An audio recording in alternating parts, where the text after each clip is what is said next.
بسم اللہ الرحمن الرحیم۔ دریائے فرات کے کنارے 30,000 سے زیادہ کا لشکر اکٹھا ہوا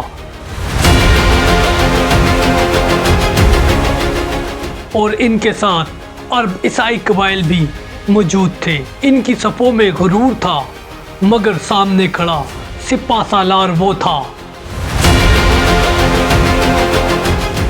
جسے دنیا سیف اللہ کہتی تھی۔ خالد بن ولید رضی اللہ تعالی عنہ نے اپنی 15,000 فوج کو دریا کے کنارے ایسے کھڑا کیا جیسے عقاب اپنے پروں کو پھیلا کر شکار کو گھیرتا ہے۔ سورج نکلا، نعرے گونجے اور میدان جنگ دہل اٹھا۔ پرشین امپائر نے پہلا حملہ کیا۔ تلواروں کی ٹکر سے زمین لرزنے لگی، مگر ایمان کی دیوار اٹل رہی۔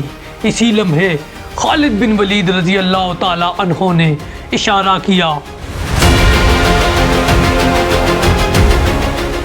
اور گھڑ سوار فوج بادلوں کی گرج کی طرح دشمن پر ٹوٹ پڑی۔ تیز دھار تلواریں بجنے لگی، نیزے آگ برسانے لگے اور دشمن کے قدم ڈگمگانے لگے۔ خالد بن ولید رضی اللہ تعالی عنہ کی حکمت عملی یہ تھی کہ دشمن کو دھکیل کر دریا تک لے جایا جائے، اور پھر وہی ہوا۔ ہزاروں فوجی دریائے فرات کی بے رحم موجوں میں ڈوب گئے۔ ایک ہی دن میں دگنی فوج خاک میں مل گئی اور ایمان کی تلوار ایک بار پھر سرخرو ہوئی۔ اور یوں دریائے فرات نے وہ دن دیکھا جب پانی خون میں ڈوب گیا اور تاریخ نے اسے خون کی ندی لکھ دیا۔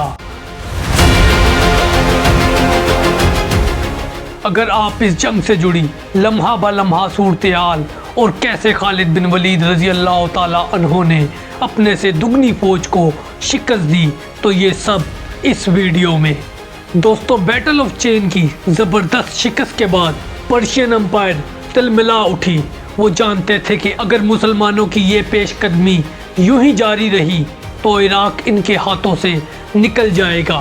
چنانچہ پرشین امپائر کے دربار میں طبلِ جنگ بجایا گیا اور نئے لشکر کی تیاری شروع ہوئی۔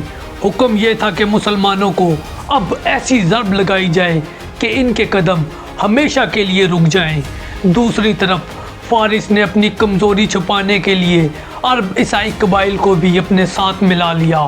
یوں دریائے فرات کے کنارے المزار کے مقام پر ایک بڑا لشکر اکٹھا ہوا۔ ان کی تعداد 30,000 سے بھی زیادہ تھی۔ ان کے خیموں میں ہتھیاروں کی جھنکار، جنگی ساز و سامان اور غرور کی صدائیں گونج رہی تھی، مگر مسلمانوں کی قیادت ایسے سپہ سالار کے ہاتھ میں تھی جس کی حکمت اور جرأت سے دشمن کانپتے تھے۔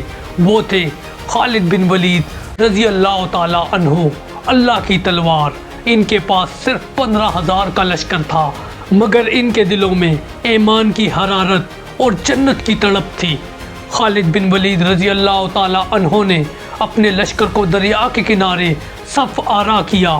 وہ جانتے تھے کہ تعداد کی برتری فیصلہ نہیں کرتی، بلکہ حکمت، حوصلہ اور ایمان ہی اصل قوت ہے۔ دوستو، مسلمان صفیں باندھ کر کھڑے تھے، نگاہیں دشمن پر اور دل اللہ پر۔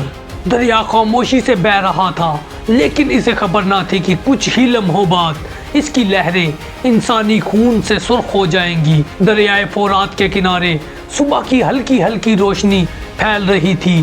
ایک طرف 30,000 سے بھی زیادہ کا لشکر زرہوں سے لپٹا ہوا نیزے اور تلواریں اٹھائے کھڑا تھا۔ ان کی صفیں دور تک پھیلی ہوئی تھی جیسے فولاد کی ایک دیوار ہو۔ ان کے پیچھے نکاروں کی گونج تھی اور سردار گھوڑوں پر سوار تکبر سے اپنے سپاہیوں کو للکار رہے تھے۔ دوسری طرف 15,000 مسلمان، مگر ہر ایک کی آنکھ میں شوق شہادت چمک رہی تھی۔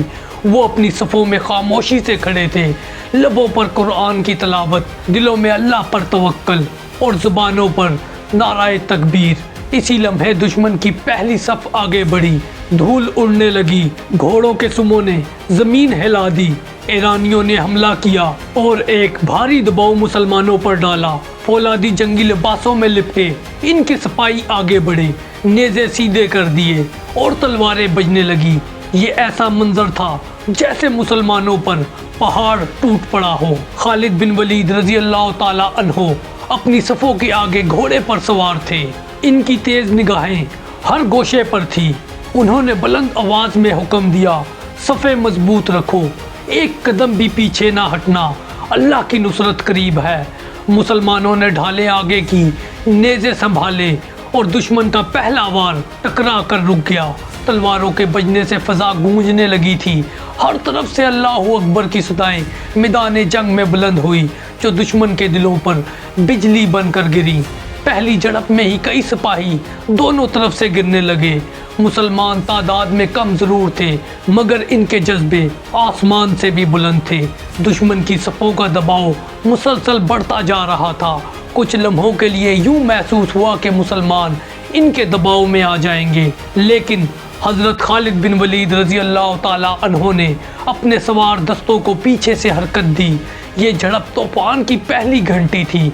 दुश्मन अपनी कसरत पर इस वक्त नाज़ा था, मगर खालिद बिन वलीद रज़ी अल्लाह ताला अन्हो जानते थे कि अभी खेल शुरू हुआ है। वो अपने लश्कर को इस वक्त सब्र का हुक्म दे रहे थे, क्योंकि ये सिर्फ ताकत का नहीं, हिकमत का मार्का था। इसी लम्हे से वो हिकमत सामने आने लगी जिसने दरियाए फ़ुरात को खून से भर देना था। दरियाए फ़ुरात के किनारे लड़ाई अपनी शिद्दत पकड़ चुकी थी। पहली झड़प के बाद अब मैदान कर्ज और कड़क से भर गया था। ईरानियों ने अपनी तादाद और भारी जर्राहों के बलबूते पर एक बार फिर मुसलमानों पर दबाव डाला। वो समझते थे कि चंद ही धक्कों में मुसलमान सफ़ें टूट जाएंगी। घोड़ों की टापों से ज़मीन फिर लरजने लगी, नेज़े आसमान की तरफ बुलंद हो रहे थे और हर सिमत से जंगी नारे गूंज रहे थे। हज़रत खालिद बिन वलीद रज़ी अल्लाह ताला अन्हो इस सारी सूरत हाल को अकाब की तरह देख रहे थे। वो जानते थे कि सीधी टक्कर से दुश्मन को शिकस्त देना मुमकिन नहीं, इसीलिए उन्होंने अपनी मखसूस चाल खेली। उन्होंने अपने दाएं और बाएं बाजू के दस्तों को आहिस्ता आहिस्ता पीछे हटने का हुक्म दिया। दुश्मन को लगा कि मुसलमान दबाव बर्दाश्त ना कर सके और पसपा हो रहे हैं। वो गुरूर के नशे में मज़ीद आगे बढ़ने लगे, यहाँ तक कि वो मुसलमानों के हसार के अंदर आ गए। यही वो लम्हा था जिसका इंतज़ार हज़रत खालिद बिन वलीद रज़ी अल्लाह ताला अन्हो कर रहे थे। उन्होंने एक फलक शगाफ नारा लगाया, अल्लाहू अकबर, दुश्मन को घेर लो। फिर अचानक दोनों बाजू पलटे और घुड़सवार दस्ते बादल की गरज की तरह दुश्मन पर टूट पड़े। मरकज से मुसलमान पहले ही पूरी कुव्वत से दबाव डाल रहे थे, अब दुश्मन चारों तरफ से घिर चुका था। इनकी सफ़ों में अफरा तफरी फैल गई और सिपाही एक दूसरे को कुचलते हुए दरिया की तरफ भागने लगे। पानी की लहरें चीखों पुकार में डूब गई। जंग का ये वक्त असल फैसला कुन मोड़ था, जहां खालिद बिन वलीद की हिकमत अमली ने मैदान का नक्शा बदल दिया। दरिया के किनारे सूरज अब ढलने को था, घोड़ों की टापों से ज़मीन कांप रही थी और तलवारों की झनकार फिजा को हिला रही थी। ईरानी लश्कर अपनी कसरत तादाद पर नाजा खड़ा था, मगर हज़रत खालिद बिन वलीद रज़ी अल्लाह ताला अन्हो ने अपने सिपाहियों को एक आखिरी फैसला कुन वार की तैयारी का हुक्म दिया। आपकी निगाहें दुश्मन के दिल पर जमी थी। खालिद बिन वलीद ने नारा बुलंद किया, अल्लाहू अकबर, आज के बाद इस्लाम का झंडा यहाँ हमेशा बुलंद होगा। मुसलमानों के घुड़सवार तीर की मानिंद दुश्मन के कल्ब में जा घुसे। एक लम्हे को ईरानी सफ़े हिल गई, लेकिन जल्द ही उन्होंने घेराव करने की कोशिश की।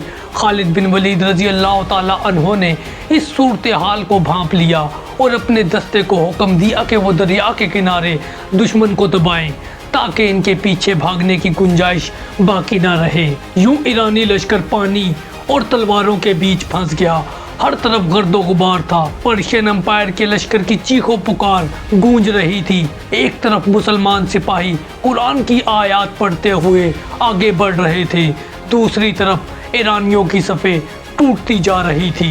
اب حضرت خالد بن ولید رضی اللہ تعالی عنہ نے اپنے مخصوص دستے کو دشمن کے سرداروں پر حملہ آور کیا۔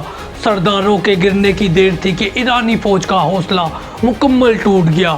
اب لشکر بھاگنے پر مجبور ہوا، کچھ دریا میں ڈوب گئے، کچھ مسلمانوں کی تلواروں کا شکار ہوئے اور باقی رات کے اندھیرے کا سہارا لے کر بھاگ نکلے۔ یوں ایک دن میں لڑی جانے والی یہ جنگ اپنے انجام کو پہنچی۔ یہ وہ لمحہ تھا جب اسلامی لشکر نے نہ صرف ایرانی غرور کو توڑا بلکہ عراق کی سرزمین پر اسلام کی فتوحات کی نئی راہیں بھی کھول دی۔ خالد بن ولید رضی اللہ تعالی عنہ کا نام اس دن سیف اللہ کی حیثیت سے دشمن کے دلوں میں ہمیشہ کے لیے نقش ہو گیا۔ تو دوستو، یہ تھی بیٹل آف ریور کی تاریخ۔ اگر آپ کو یہ ویڈیو پسند آئی تو چینل کو سبسکرائب کریں، کمنٹ میں اپنی فیڈ بیک دیں اور ویڈیو کو اپنے دوستوں کے ساتھ ضرور شیئر کریں۔ جزاکم اللہ خیرہ۔ السلام علیکم۔